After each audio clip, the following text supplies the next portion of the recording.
पैदा हो गया और काम वासना में अंधा होकर उससे विवाह करने की ठानी। प्राचीन समय की बात है। किसी राज्य में राजा कालभद्र राज्य करते थे। राजा कालभद्र कुछ सन की किस्म के थे। एक बार राजा भ्रमण करते करते जंगल में चले गए। जंगल में घूमते घूमते उनकी भेंट एक सन्यासी से हुई। वह सन्यासी एक पाखंडी था। राजा साधु संतों पर बहुत भरोसा करते थे। उस सन्यासी को देखकर राजा के मन में कुछ जिज्ञासा उठी। राजा ने सन्यासी को अपना परिचय दिया और पूछने लगे, हे बाबा, आप बहुत ज्ञानी मालूम पढ़ते हैं। मेरी रानी इस समय गर्भवती है। मैं जानना चाहता हूँ कि उनकी कोख से पुत्र होगा या पुत्री। सन्यासी ने कहा, राजन, मैं यह तो नहीं जानता कि तुम्हारी रानी की कोख से पुत्र होगा या पुत्री, पर इतना जरूर कह सकता हूँ कि अगर तुम्हारी रानी ने किसी पुत्री को जन्म दिया तो तुम्हारा सर्वनाश हो जाएगा। सन्यासी की यह बात सुनकर राजा बड़ा भयभीत हो गया। सोचने लगे कि अगर मेरी रानी ने किसी पुत्री को जन्म दे दिया तो मैं कहीं का नहीं रहूंगा। यह सब सुनकर राजा महल की ओर चल दिया।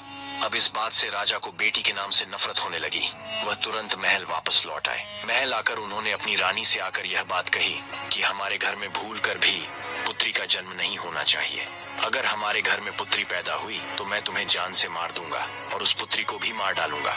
राजा की यह बात सुनकर रानी डर गई। वह जानती थी कि राजा बड़े ही जिद्दी किस्म के हैं। अगर पुत्री का जन्म हो गया तो वह उसे मरवा सकते हैं। इतना कहकर राजा वहां से चले गए। अब तो रानी रोज भगवान से प्रार्थना करती थी, हे परमात्मा, मुझे पुत्री मत देना, वरना राजा उसे जीवित नहीं छोड़ेंगे। दोस्तों, भगवान की कृपा से राजा कालभद्र की रानी ने सर्वप्रथम एक पुत्र को जन्म दिया। यह देखकर रानी और राजा दोनों बहुत प्रसन्न हुए। राजा तो इसलिए प्रसन्न हुआ कि पुत्री न हुई, किंतु रानी इसलिए प्रसन्न हुई कि अगर पुत्री होती तो कन्या हत्या का दोष लगता। अब ऐसे ही और कुछ दिन बीतते रहे। कुछ समय बाद रानी ने फिर से गर्भ धारण किया। बच्चे के जब जन्म होने का समय आया, उसी दौरान राजा को किसी जरूरी काम से दूसरे राज्य में जाना पड़ गया और उसे लौटने में कई दिन लगने वाले थे। जाने से पहले राजा ने अपनी रानी से कहा था, यदि तुम्हारी गर्भ से बेटी का जन्म हो तो उसे मरवा देना, मैं बेटी की सूरत नहीं देखना चाहता। यह सब कहकर राजा चला गया था, लेकिन इसी दौरान रानी ने एक पुत्री को जन्म दिया। इस बात का डर वही हो गया। बेटी को देखकर रानी घबराई। सोचने लगी कि राजा के आदेश के अनुसार बेटी की हत्या करनी पड़ेगी। ये निंदनीय काम मैं कैसे करूंगी? मैं एक माँ हूँ और मेरे लिए जितना मेरा पुत्र प्यारा है उतनी ही बेटी प्यारी है। अब तो बेटी को देखकर रानी एकदम से रोने लगी और कहने लगी, हे भगवान, अब मैं क्या करूं? कन्या हत्या का पाप बहुत बड़ा होता है। रानी बहुत बड़े धर्म संकट में फंस चुकी थी। रानी को रोते हुए देखकर उनकी जो दासी थी वह उनके पास आई और पूछने लगी, महारानी जी, घर में पुत्री हुई है, ये तो बड़े ही सौभाग्य की बात है, पर आप तो बैठी रो रही हैं, इसका क्या कारण है? क्या कोई अनहोनी हो गई? रानी बोली, हे दासी, वास्तव में जो नहीं होना चाहिए था वही तो हो गया। तब रानी ने दासी को पूरी बात बता दी कि हमारे महाराज ने इस कन्या को मारने का आदेश दिया है। अब आप ही बताइए कि मैं इस मासूम बच्ची की जान कैसे ले सकती हूँ। तब दासी ने रानी से कहा, हे रानी साहिबा, आप चिंता मत कीजिए। आप राजा से कह दीजिए कि आपने बेटी को मारवा दिया है। मैं आपकी बेटी को सबके सामने मारने के लिए ले जाऊंगी, पर मैं इसे मारूंगी नहीं, बल्कि इसे पाल लूंगी। और यदि कोई पूछेगा तो मैं कह दूंगी कि यह बच्ची मेरी भतीजी है। इससे इस बच्ची की जान भी बच जाएगी और राजा की नजरों से दूर भी हो जाएगी। इसके पालन पोषण को लेकर आप निश्चिंत रहो, मैं इसे अपनी बेटी की तरह पालूंगी। यह सुनकर रानी को बड़ी खुशी हुई। वह सोचने लगी कि यह बेटी भले ही मुझे देखने को न मिले, लेकिन कम से कम वह जीवित तो रहेगी। तब रानी ने बड़े उदास मन से कुछ धन आभूषण अपनी पुत्री के पालन पोषण के वास्ते उस दासी को दे दिए और दासी से रानी ने कहा, हे दासी, मैं आपका नहीं भूलूंगी। जब तुम्हारे लिए धन की जरूरत पड़ेगी तो मैं तुम्हें इससे भी अधिक दौलत दूंगी, लेकिन मेरी पुत्री का यह सच कभी खुलने मत देना। इतना समझाने के बाद रानी ने अपनी उस पुत्री को दासी के हवाले सौंप दिया और धीरे धीरे पूरे राज्य में और महल में यह खबर फैला दी कि दासी ने वह बच्ची लेकर जाकर मार दिया और उसे जमीन में दफना दिया। इधर क्या हुआ? उस बच्ची को ले जाने के बाद दासी ने उसे बहुत अच्छे ढंग से पालन पोषण करना शुरू कर दिया। जब कुछ दिनों के बाद राजा कालभद्र अपने राजमहल में लौटकर आए तो राजा के लिए भी यही बात बताई गई कि आपके जाने के बाद रानी ने एक पुत्री को जन्म दिया था और उस पुत्री को आपके आदेशानुसार मारकर जमीन में दफना दिया गया। ये सुनकर राजा को बड़ी खुशी हुई। इधर दासी उस बच्ची को अपनी भतीजी बताकर पालने लगी और जब भी रानी को उस बच्ची को देखने की इच्छा होती थी तो वह उसे लेकर राजमहल चली आती थी। उस बच्ची को देखकर रानी की ममता उमड़ने लगती। कर लिया करती। पुत्री को देखकर रानी को बड़ा सुकून मिलता था। वह जब जब चाहती दासी को धन, वस्त्र और आभूषण दे दिया करती थी। इधर रानी के आदेश के अनुसार उस दासी ने पुत्री की परवरिश में किसी प्रकार की कमी नहीं छोड़ी। ऐसे ही समय बीतता गया। जो पुत्री रानी ने दासी के हवाले की थी, वह धीरे धीरे बेटी बड़ी होने लगी और जवान हो गई। राजमहल में उसका पालन पोषण नहीं हुआ। वह एक गरीब दासी के घर में पली बड़ी थी, पर फिर भी वह एक सुंदर राजकुमारी जैसी दिखती थी। जब वह जवान हो गई तो दासी ने उसे राजमहल ले जाना बंद कर दिया। वह पूरे दिन दासी के घर में ही रहती थी। एक दिन की बात है, राजा कालभद्र अपने नगर का भ्रमण कर रहे थे। जब उनकी सवारी उसी दासी के घर के सामने से होकर निकली तो वह कन्या अपनी छत पर नहाकर अपने केश सुखा रही थी। रूपवती तो वह थी ही, उस समय और भी अधिक सुंदर प्रतीत हो रही थी। रथ पर बैठे राजा कालभद्र की अचानक उस कन्या पर नजर पड़ी। उस कन्या को देखकर राजा एकदम गए, क्योंकि वह अति सुंदर थी। राजा उस युवती की सुंदरता देख उससे विवाह करने का विचार करने लगे। महल पहुंचते ही राजा ने अपने मंत्री से पूछा, हे मंत्री, वह राजकुमारी से दिखने वाली कन्या कौन थी? मुझे तो उसके रूप ने घायल कर दिया। अति शीघ्र इसका पता लगाओ। मंत्री तुरंत पता लगाने गया और पता करके राजा को सूचित किया, महाराज, वह कन्या एक बूढ़ी औरत की भतीजी है। रात भर राजा की नींद हराम रही। बार बार उसी लड़की का चेहरा उनकी आंखों के सामने आता रहा। सवेरा होते ही राजा ने मंत्री से कहा, मंत्री जी, वह लड़की बहुत सुंदर है। उसने मेरी रातों की नींद उड़ा दी। उसकी मोहक मूरत मुझे बार बार परेशान करती है। उसके बिना अब मैं रह न पाऊंगा। एक काम करो, कुछ लोगों को साथ ले जाकर तुम उस बूढ़ी औरत के घर जाओ और उस लड़की के साथ मेरी शादी की बात करो। उसी दिन राजा के कहने पर मंत्री अपने कुछ सैनिकों के साथ उस बूढ़ी औरत के घर गया और दासी से कहा कि हमारे राजा साहब आपकी पुत्री से विवाह करना चाहते हैं और आपकी पुत्री को राजा। मंत्री के मुख से ऐसे शब्दों को सुनने के बाद दासी के एकदम से होश उड़ गए। वह मन ही मन सोचने लगी, हे भगवान, यह कैसा अनर्थ होने जा रहा है। आखिर अब मैं क्या करूं? वह कन्या तो उसी राजा की पुत्री है और राजा इस बात को नहीं जानता है। उसी समय उस बूढ़ी माँ ने साफ इनकार करते हुए कहा, भाई, मैं एक गरीब स्त्री हूँ। मेरी भतीजी राजा साहब के योग्य नहीं है, इसलिए आप दोबारा इस रिश्ते को लेकर कभी मेरे घर मत आइए। मंत्री ने कहा, ओ मूर्ख बुढ़िया, राजा कालभद्र के साथ अपनी बेटी का विवाह करने से इनकार कर रही है। तुम्हें तो अपने भाग्य पर खुश होना चाहिए कि राजा स्वयं तेरी बेटी से विवाह करने के इच्छुक हैं। मंत्री के बार बार कहने पर भी उस बूढ़ी औरत ने राजा के साथ अपनी बेटी का विवाह करने से साफ इनकार कर दिया। हारकर मंत्री वापस महल चला गया और राजा को सारी बात बताई कि वह बूढ़ी औरत अपनी बेटी का विवाह करने से इनकार कर रही है। अगली सुबह राजा ने उस बूढ़ी औरत को लालच देने का निश्चय किया। उसने कुछ सैनिकों को सोना चांदी औरत के घर भेजा ताकि वह विवाह के लिए तैयार हो जाए, लेकिन वह बूढ़ी औरत फिर भी राजी नहीं हुई। फिर से मंत्री महल लौट आया और राजा को सारी बात बताई। अब यह सब सुनकर राजा बहुत गुस्से में आ चुका था। राजा ने उसी समय हुक्म दे दिया कि उस बूढ़ी औरत को तुरंत पकड़कर हमारे दरबार में लाओ। हुक्म पाकर राजा के सिपाही तुरंत उस दासी के घर गए और उसे बंदी बनाकर लेकर आए। बंदी बनाने के बाद दरबार में लाकर उस बूढ़ी औरत की खूब पिटाई की गई। सैनिकों की मार वह बूढ़ी बर्दाश्त नहीं कर पाई। कोड़ों की मार पर ढहते ही बूढ़ी औरत राजा के समक्ष चीखते हुए गिर पड़ी और उसने सारी सच्चाई बता दी। वह हाथ जोड़कर बोली, हे महाराज, वह लड़की कोई और नहीं बल्कि आपकी सगी पुत्री है। जब आपकी कन्या हुई थी तो आपकी रानी ने मुझे वह बच्ची मारने के लिए दी थी, पर मैंने मारना ठीक न समझा। मारने की बजाय मैंने उसे अपने घर पर रखकर अपने भाई की बेटी बताकर पालना उचित समझा। मैंने ही आपकी पुत्री को पाल पोसाकर बड़ा किया है। यदि आप अपनी ही पुत्री से विवाह करेंगे तो यह बहुत बड़ा पाप हो।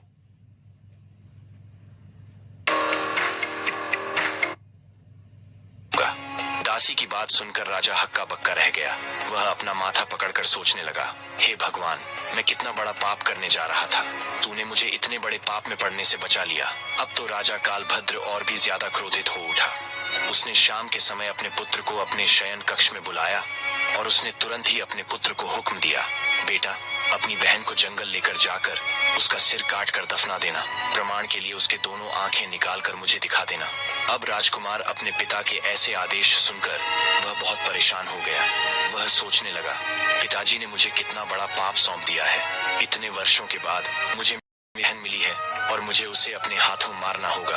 भगवान कभी मुझे क्षमा न करेंगे। हे भगवान, यह पाप मुझसे न कराना। कैसे मैं उसकी आंखें निकाल कर ले जाऊं? कत्ल करने से मना कर दूंगा तो पिताजी बहुत जिद्दी हैं। वह मुझसे से न हो तो किसी और से मेरी बहन को मरवा देगा।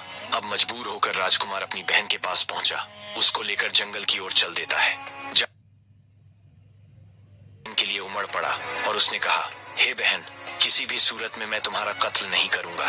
मैं तुम्हें यहीं जंगल में छोड़ दे रहा हूँ, आगे तुम्हारी किस्मत का फैसला होगा। तब बहन ने जवाब दिया, भैया तुम मुझे मार दो और मेरी आंखें निकाल कर पिताजी के सामने ले जाकर दिखा दो, और यदि तुम मेरी आंखें निकाल कर नहीं ले जाओगे तो पिता तुम्हें भी मार डालेंगे। उस समय दोनों भाई बहन आपस में लिपट कर बहुत रोए। दुखों का पहाड़ उन पर टूट पड़ा था और वे कुछ समझ न पाए कि क्या करें।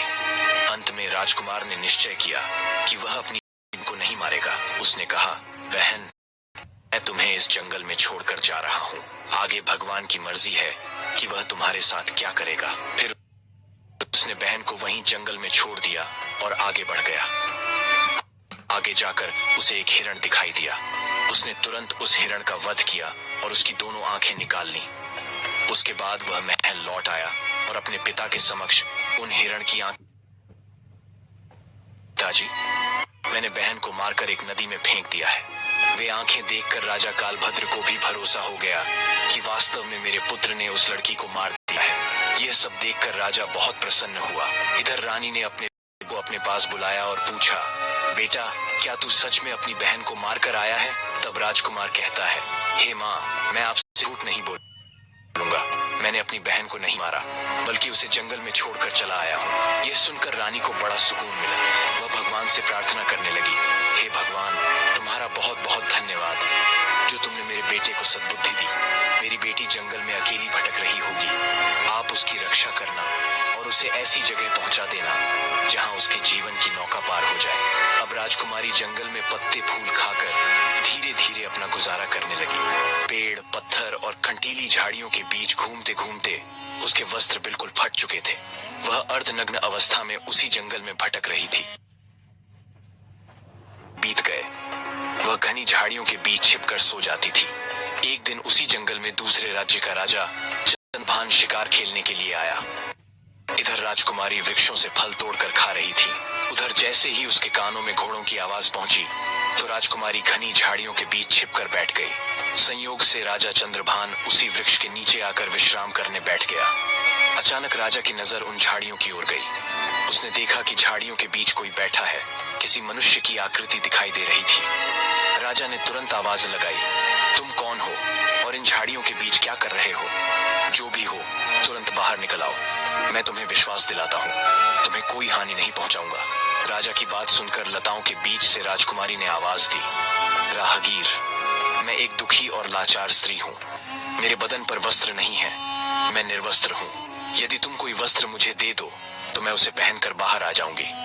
स्त्री की आवाज सुनकर राजा चंद्रभान चकित हुआ और सोचने लगा, इस घने जंगल के बीच यह स्त्री क्या कर रही है? अवश्य किसी दुख की मारी होगी। तब राजा ने एक कपड़ा उस झाड़ियों के बीच फेंक दिया। राजा उस कपड़े अपने शरीर को अच्छी तरह ढका और फिर राजा चंद्रभान के सामने आ गई। राजा ने जब उसकी सुंदरता देखी तो वह उसे देखता ही रह गया।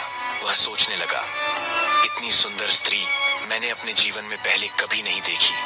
इसने इसे जंगल में छोड़ दिया है, ये तो हमारी रानी बनने के योग्य है। तब राजा ने अपने बारे में राजकुमारी को बताया और बोला, सुंदरी तुम जो भी हो इससे मुझे कुछ मतलब नहीं है। अब मैं तुम्हें अपनी रानी बनाना चाहता हूँ। राजा चंद्रभान की बात सुनकर राजकुमारी भी उसकी पत्नी बनने के लिए राजी हो गई। कहते हैं, डूबते को तिनके का सहारा भी बहुत होता है। यहाँ तो फिर भी एक राजा था जो उसे अपनी पत्नी बनाना चाहता था। अब राजा चंद्रभान उस कन्या को अपने घोड़े पर बैठाकर अपने राज्य में ले आया तो सबसे पहले वह अपने पिता के समय के एक मंत्री के घर छोड़ दिया और मंत्री से कहा, हे काका, आप ऐसा समझो कि यह आपकी बेटी है और मैं इस लड़की से विवाह करूंगा।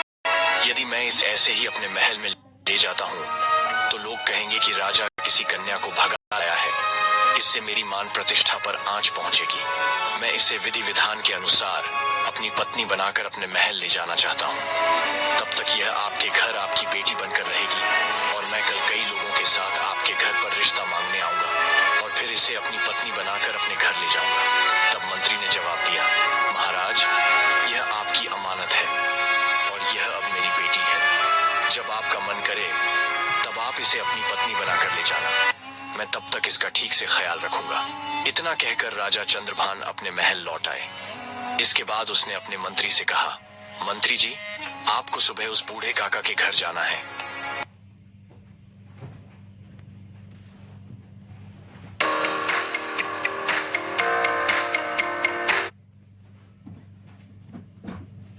और उनसे हमारे विवाह के लिए उनकी पुत्री का हाथ मांगना है। अगले दिन मंत्री उस बूढ़े काका के घर पर गया और उस राजकुमारी का अपने राजा के लिए हाथ मांगा। फिर उसके बाद 1-2 दिन में ही उनका विवाह भी हो गया। विवाह करने के बाद राजकुमारी राजा चंद्रभान की पत्नी बनकर रहने लगी। अब दोनों बहुत ही प्रसन्न थे। राजा सुंदर पाकर खुश था और राजकुमारी घर और पति पाकर प्रसन्न थी। राजा चंद्रभान ने शादी के बाद भी अपनी पत्नी से कभी उसका परिचय नहीं पूछा। इसी प्रकार दोनों को एक साथ रहते रहते 2 वर्ष बीत गए। धीरे धीरे वह समय भी आ गया जब रानी ने पुत्र को जन्म दिया। अब तो राजा चंद्रभान और भी ज्यादा खुश हो गया। एक दिन राजा ने अपनी रानी से पूछा, हे प्रिय, अब हम दोनों एक पुत्र के माता पिता बन चुके हैं। हमारा संबंध अटूट हो गया है। अब तुम मुझे अपने कुल खानदान और अपने अतीत के बारे में बताओ। तब राजकुमारी ने किसी प्रकार उस बात को टाल दिया। इसी प्रकार से और बीत गया। कुछ समय बाद रानी ने दोबारा से गर्भ धारण किया और फिर से एक पुत्र को जन्म दिया। तब राजा ने फिर से अपनी रानी से वही बात दोहराई। राजकुमारी अपने बीते कल की बातें अपने पति को नहीं बताना चाहती थी, लेकिन राजा ने उनका अतीत जानने की बहुत इच्छा जताई। रानी भी जानती थी कि राजा साहब उनसे बहुत प्रेम करते हैं। तब राजकुमारी ने राजा के पूछने पर अपने जीवन की सारी कहानी सच सच कह सुनाई। तब राजा ने राजकुमारी के मुख से ऐसी दुख भरी दास्तान सुनी तो उसकी भी आंखों में आंसू आ गए। राजा उसके पिता को धिक्कारने लगा। उसके बाद रानी से बोला, हे रानी, अगर मैं तुम्हें तुम्हारे पिता से मिलाने ले चलूं तो क्या तुम मेरे साथ चलोगी? लेकिन राजकुमारी ने अपने पिता से मिलने से इनकार कर दिया। राजा ने बहुत आग्रह किया कि तुम्हें एक बार अपने पिता से जरूर मिलना चाहिए। राजा के बार बार निवेदन करने पर रानी अपने पिता से मिलने को तैयार हो गई। अगले दिन राजा ने राजा कालभद्र के यहाँ जाने का निश्चय किया। रथ सजवाया गया और जाने की पूरी तैयारी हो गई। लेकिन तभी राजा के पास एक आवश्यक कार्य आ गया। राजा को तत्काल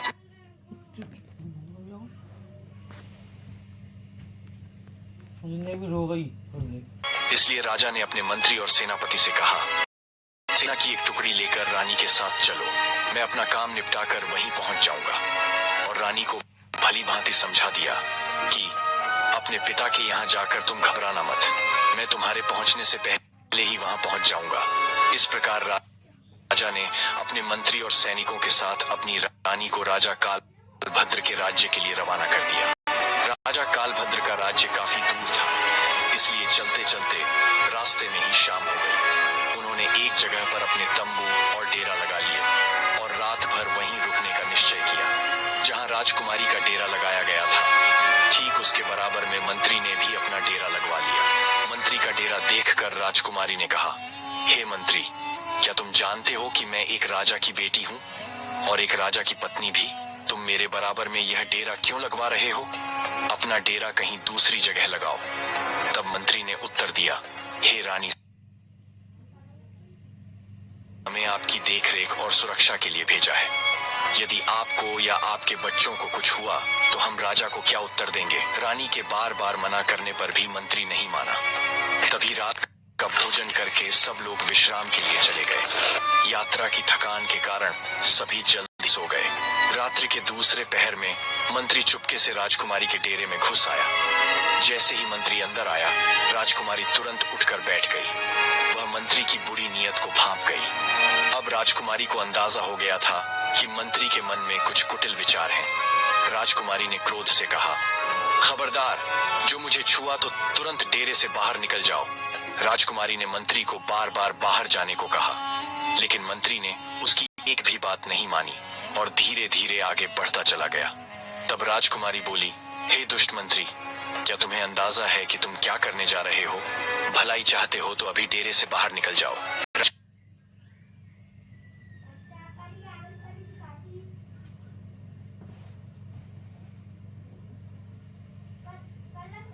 शुद्ध शिलाजीत ले, असली वाला हर्बल क्योर का। किसी ने कहा तो सोचा चलो ट्राई कर लेते हैं।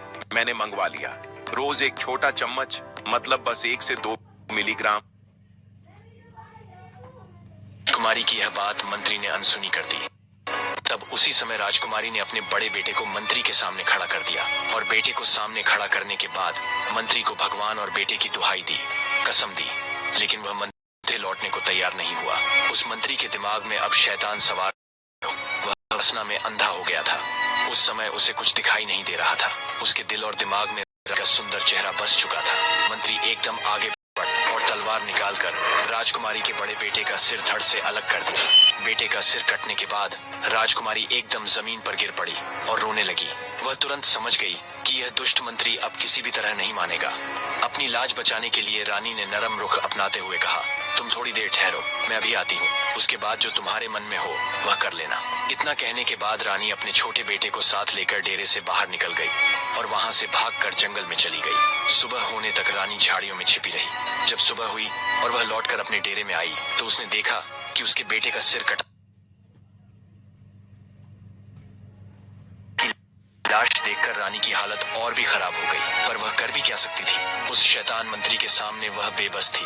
वह मन ही मन में सोचने लगी कि राजा के आते ही वह मंत्री को फांसी दिलवा दूंगी। बेटे की मृत्यु का गम अपने मन में छिपाए रानी सैनिकों के साथ आगे बढ़ी। चलते चलते जब शाम हुई तो उन्होंने अगले पड़ाव के लिए एक और जगह तंबू लगाए। अब दूसरी रात के लिए नया डेरा डाला गया। जहाँ रानी का डेरा था उसके पास सेनापति ने भी अपना डेरा लगाया। राजकुमारी ने सेनापति बुलाकर कहा, तुम अपना डेरा यहाँ से दूर हटाकर लगवाओ। सेनापति ने उत्तर दिया, हे राजकुमारी, मेरी जिम्मेदारी है कि मैं आपकी सुरक्षा करूं। राजकुमारी के बार बार मना करने पर भी सेनापति ने अपना डेरा वहां से नहीं हटाया। अब राजकुमारी सब समझ चुकी थी। इस चिंता में वह पूरी रात नहीं सोई। जैसे ही आधी रात हुई उसी समय सेनापति के दिमाग में भी वासना का शैतान सवार हो गया। वह रात्रि के समय राजकुमारी के डेरे में प्रवेश कर गया। तब राजकुमारी ने उसे ललकार कर,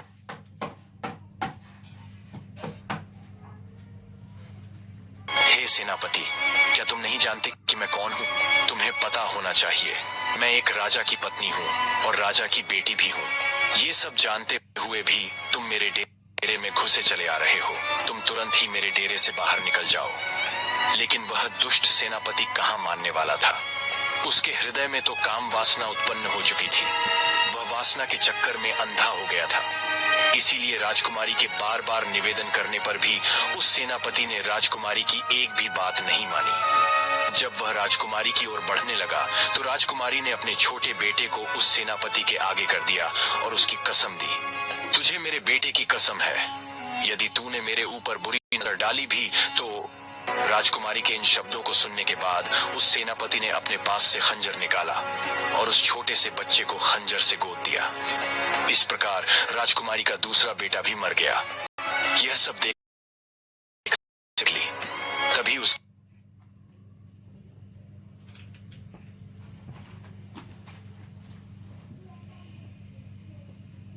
सेनापति से तो मुझे जैसे तैसे छुटकारा मिल गया। अब यहाँ इन दो योगियों ने मुझे घेर लिया है। जैसे ही दोनों योगियों ने राजकुमारी को पकड़कर खड़ा किया तब तक वहां दो और योगी आ पहुंचे। अब तो राजकुमारी और भी डर गई। सोचने लगी, अब तो मैं और भी बड़ी मुसीबत में फंस गई हूँ। अब क्या होगा? वह राजकुमारी इतनी सुंदर थी, उसे देखता था वह पागल हो जाता था। अब तो वे योगी आपस में लड़ने लगे, एक दूसरे को धक्का मुक्की करते हुए कहने लगे, यह राजकुमारी मेरी है, नहीं यह मेरी है। आखिर में योगियों ने यह सलाह की कि ऐसे तो फैसला नहीं होगा, हम अपने गुरुजी के पास इस राजकुमारी को लेकर चलते हैं, वही फैसला करेंगे। अब वे सब अपने गुरुजी के पास चल दिए। गुरुजी के पास पहुंचने के बाद योगियों ने गुरु से सारी बात कह सुनाई। योगियों के जो गुरु थे वे बड़े ही विद्वान और तपस्वी संत थे। गुरुजी ने उस औरत को देखते ही समझ लिया कि यह स्त्री किसी राजघराने से है। अपने शिष्य को एक लड़ते देखकर गुरु योगियों को समझाने लगे और बोले, तुम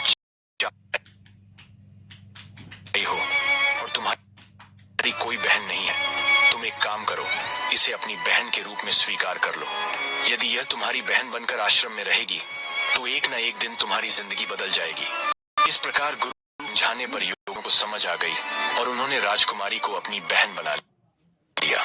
साधु उस राजकुमारी के पिता यानी राजा कालभद्र के राज्य में ही रहते थे। अब राजकुमारी को यह पता चल चुका था कि वह अपने पिता के राज्य में प्रवेश कर चुकी है। राजकुमारी अब उन्हीं महात्माओं के आश्रम में रहने लगी। वे चारों योगी उसे अपनी बहन की तरह रखते थे। उधर राजा जब अपना काम करके वापस लौटा तो वहाँ अपनी पत्नी और बच्चे को न पाकर वह दुखी हो गया और सेनापति और मंत्री से उसके बारे में पूछने लगा। तब मंत्री और सेनापति एक साथ बोले, हे महाराज, हमें क्षमा करें, आपकी रानी नहीं थी, वह तो एक डायन थी। उसने आपके दोनों पुत्रों की हत्या कर दी और यहाँ से भाग गई। ये सब एक बोलेगा, दूसरा क्यों बोलेगा। फिर उन्हें यह बात सच लगी। यह खबर सुनकर वह बहुत दुखी हुआ कि उसके दोनों पुत्र अब इस दुनिया में नहीं रहे। फिर राजा चंद्रभान ने आदेश दिया, अब हमें उसके पिता राजा कालभद्र के पास अवश्य चलना चाहिए। इस प्रकार राजा चंद्रभान अपने सेनापति और मंत्री के साथ अपनी पत्नी के पिता के राज्य की ओर चल पड़ा। उधर राजकुमारी ने अपने चारों योगी भाइयों से कहा, हे भाइयों, तुम राजा के पास जाकर कहना कि हमारी बहन आपके दरबार में एक अब कभी न सुना हुआ किस्सा सुनाना चाहती है। यदि महाराज सुनना चाहें तो हम उसे दरबार में लेकर आएंगे, क्योंकि राजकुमारी जानती थी कि उसके पिता को किस्से कहानियां सुनना बहुत पसंद है। अब वे चारों योगी भिक्षा के बहाने राजा कालभद्र के दरबार में पहुंचे और राजकुमारी का संदेश राजा तक पहुंचाया। योगियों की बात सुनने के बाद राजा ने तुरंत अनुमति दे दी और कहा, यदि हमें तुम्हारी बहन की कहानी पसंद आई तो हम उसे अपने महल